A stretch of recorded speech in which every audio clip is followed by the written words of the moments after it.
What's up, everyone? It's Russo. I hope everyone is doing well. Welcome to my throwback videos of my first test cycle. Please keep in mind that these videos are very old and I am re-uploading them to enjoy the cringe and to show my full honest journey and to document all the side effects and all the negatives I experienced. This is for entertainment purposes only, but I am going to plug my Instagram. Please subscribe here because I will be documenting my next cycle in video format similar to this first cycle. But if you need to message me, get a hold of me, and want to see what I currently look like, please follow me on Instagram at RussoLifts. Enjoy the cycle video. What's up, everyone? It's Russo. I hope everyone is doing well. Back again with Alec. His information and stuff will be in the pinned comment below as well as the description. We're going to be comparing MK677 to all the peptides available to regular growth hormone GH. So basically, Alec's going to try and point out to you guys the most cost-effective methods to utilize all the bodybuilding chemistry available today in the modern era, and just kind of show basically the side effects, drawbacks, and benefits of each one. So I'll just hand it over to Alec, and then I'll comment with my experiences when I can.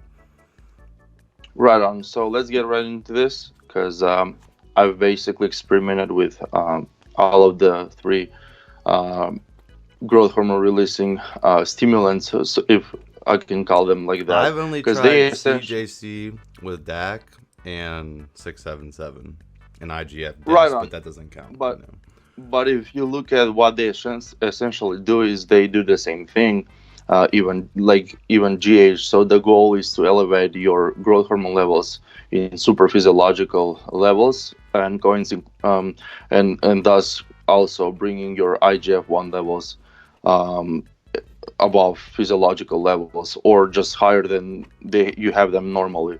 So why would you want to do this? If you look at studies, for example, you would see that elevated GH levels themselves are I lost light.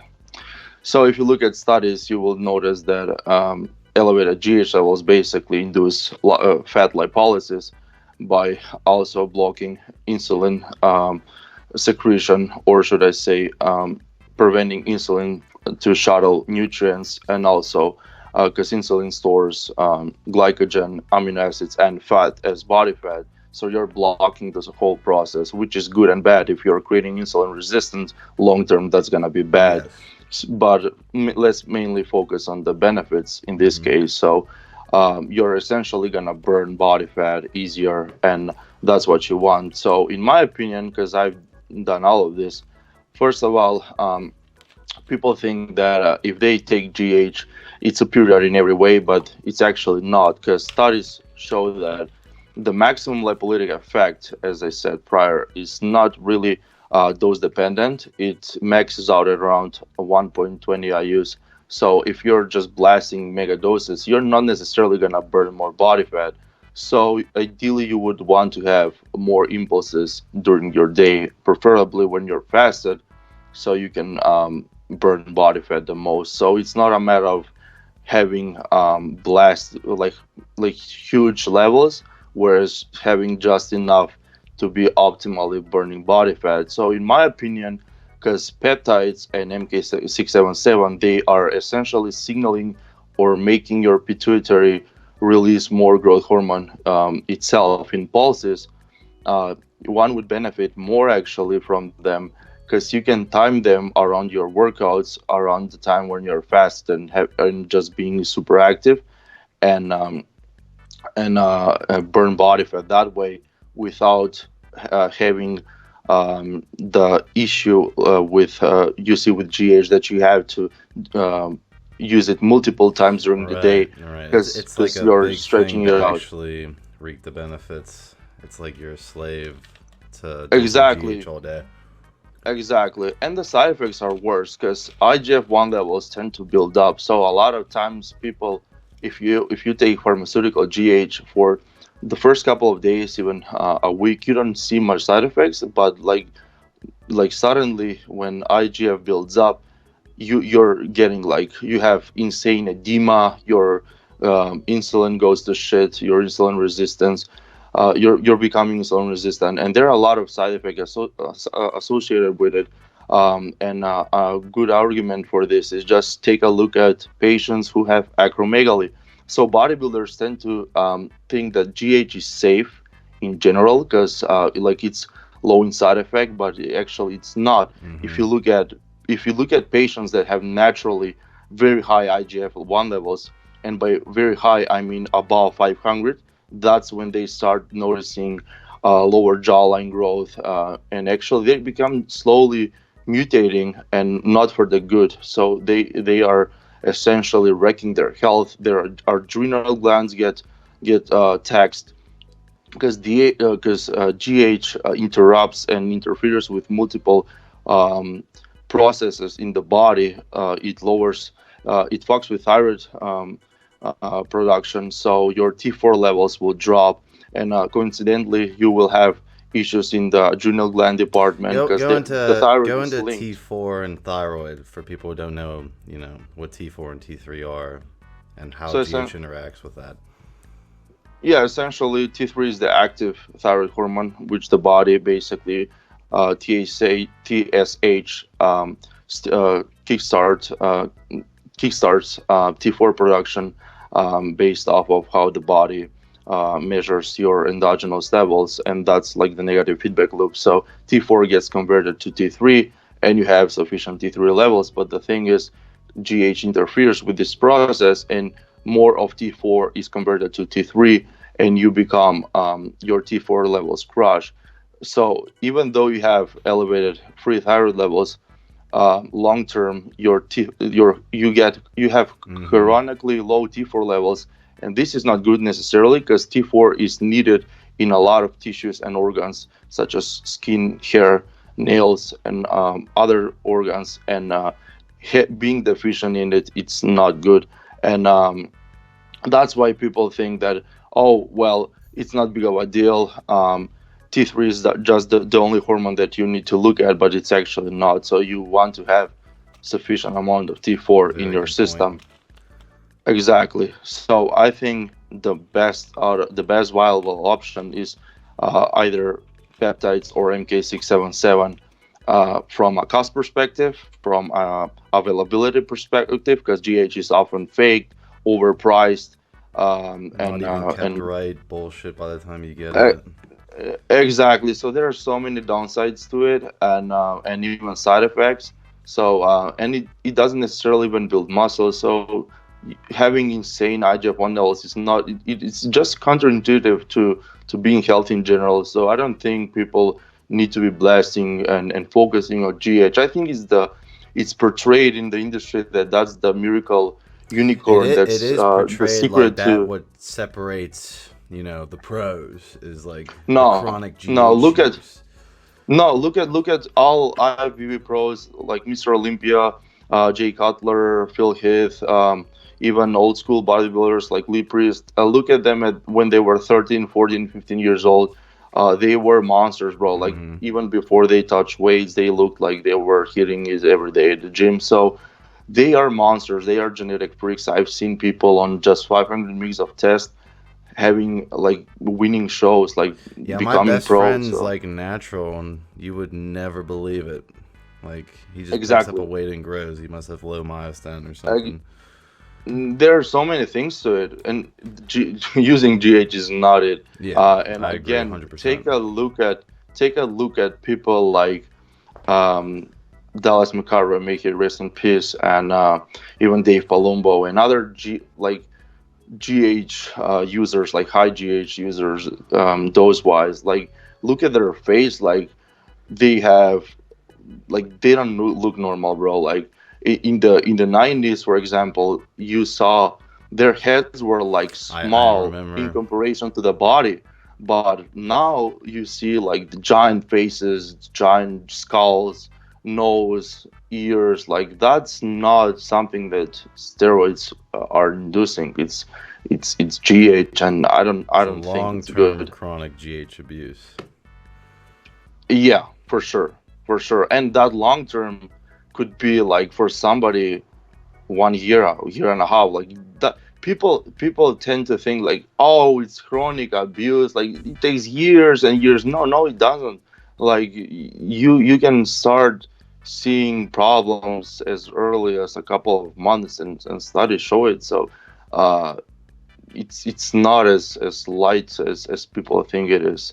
Like even if you look at studies when they start HRT, like hormonal replacement therapy, and people are put on steroids, for example, like a lot of people get side effects on just 1.5 IU, so they have to lower the dose. Some of them have to take diuretics and ACE inhibitors to just lower the blood pressure and deal with side effects, man. Like the edema is it's not so. Now just Google acromegaly and you will see like their eyes are like this small, like they're so bloated, like they actually die very young from being morbidly obese. And a lot of them have so many problems, like they have pituitary failure, so they have multiple surgeries and they have so many issues. And again, people say that that's a disease, but you're medically inducing Yeah, you're that creating that disease. exact environment. Exactly. You don't need a pituitary tumor to like you're inducing it with the drug. So Yeah. it's bad. So stick with peptides, or MK, because again, that's still gonna make your Even own MK, in pituitary. my opinion, you have to watch, and like the side effects have been Yeah, for downplayed sure, for forever. sure. But the difference is with there's still the negative feedback loop, so your body will counter regulate it, Hmm. and it's not gonna shoot your IGF in the six 700s, right? So that's the thing. When you're shooting GH, you're bypassing your body's natural ability to regulate itself. So there's no break, you know. So maybe if you're just like your IGF maybe will not like dose dependently just increase exponentially the same rate, but it's still gonna be progressing higher and higher and higher. Whereas with MK or with the peptides, there's still a way your body will regulate it, and you're not gonna overdo it like that. So they are safer and smarter, in my opinion, to be utilized. Like just my 2 cents on it. So I know a lot about MK677. I've used it a couple times, a lot of times. But go into the peptide protocol you like to kind of mimic the benefits of GH with the time release, because I don't really know much about peptides. The way I haven't done the peptides in a way where you combine, like for example, CJC without DAG with like another peptide. Like I actually used GRP6 in conjunction with MK, right? So or I've actually done also CJC with DAG, which is the longer acting one, right? So twice a week with the MK. So again, the MK was the driving force in the stimulation of the pituitary, but the CJC with DAG and a couple of like peptides were just used like on and off. I didn't track that, and I didn't not even look into it that much, because the MK with GRP6 or just with the CJC with DAG was just a way of utilizing the MK better. So I took the CJC with that to help the MK, so to speak, if you know what I'm saying. So I did not take the traditional approach of mixing the peptides themselves and timing them Hmm. throughout the day like that. I relied on MK Which is during more my bulk, and convenient, way more convenient, exactly, like again, because it's I oral. did It's it not, you're not exactly. lining up shots. It's annoying as shit. Exactly. So the CJC with DAG you can do twice a week, so that's why it was not like I was not bothering with it, doing it on a daily basis. So because when I did the cut, I used the GH and I timed it like multiple times throughout the day, and that was a huge hassle. So I knew that I'm gonna do that. I was going to do that later on. So when I bulked and I used the MK and the peptides, I just tried to minimize injection frequency. That way, I don't mentally burn myself out in that regard. So overall, to wrap up, you've used Wh- GH before. So Right. would you say you've reaped all the benefits without the side effects or the heavy side effects through your Well, MK with peptides, or would you still think that there was some benefit of going to add in straight GH?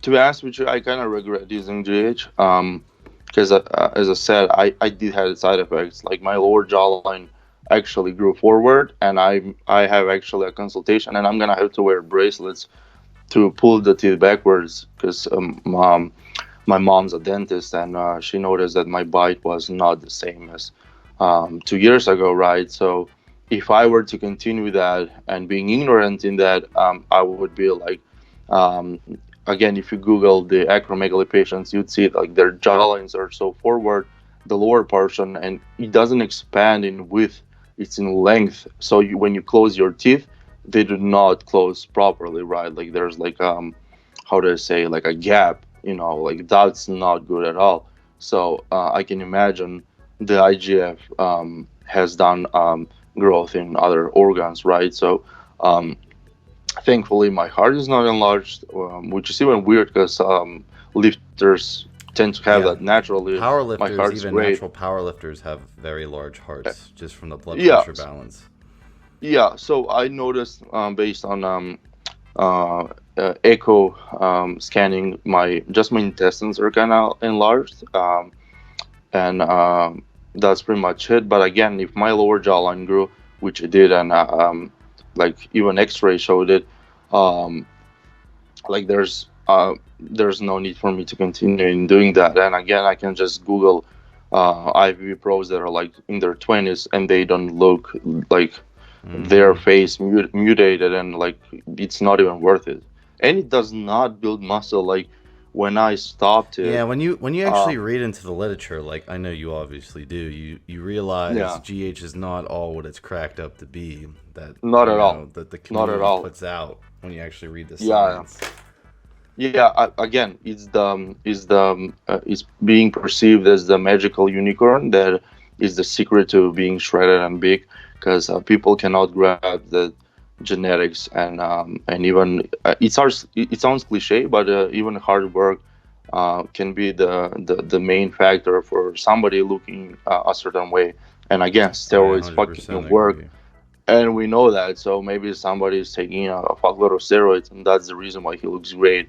Yeah, it's not the GH. And again, even those guys that are taking everything, they're ignorant to it, and they don't even know what works. Like, Well, oh, most of them don't research like we do, and they're just having no, some not at all. coach that's gonna try and make them a champion. So they're doing whatever blindly, essentially. Well, their coaches are often idiots. They just scout them through the gyms, and they offer them free coaching, and then they're like, "Oh, this guy's on my team, whatever," and they're the guru. When in fact, like they don't know shit. Like I know so Yeah, many. I've had Uh, so many yeah, people DM me with coaches, and I'll just read their cycles bad. and be like, "What the fuck?" What the fuck? Yeah, And then their explanations, like it's 2019, they're about 6, 7, 8 meals a day, post workout window, shit like that. So BCAs. So like, come on, bro. BCA's. Like, yeah, BCAs, bro. Like, come on. So they're either bullshitting based off just purely from ignorance, or they're bullshitting to sell things, and either case that's wrong, and fuck those guys Yeah, that do that. 100% So agree. So yeah, overall, GH not worth the hype in our opinion. no, Can no, definitely not at all. utilize cheaper methods to reap the benefits of what you'll get out of GH with much less side effects. Hope you found this Absolutely. video informative and educational. If you did, hit the thumbs up, subscribe, and check out Alex's links below. I'll see you guys on the next one.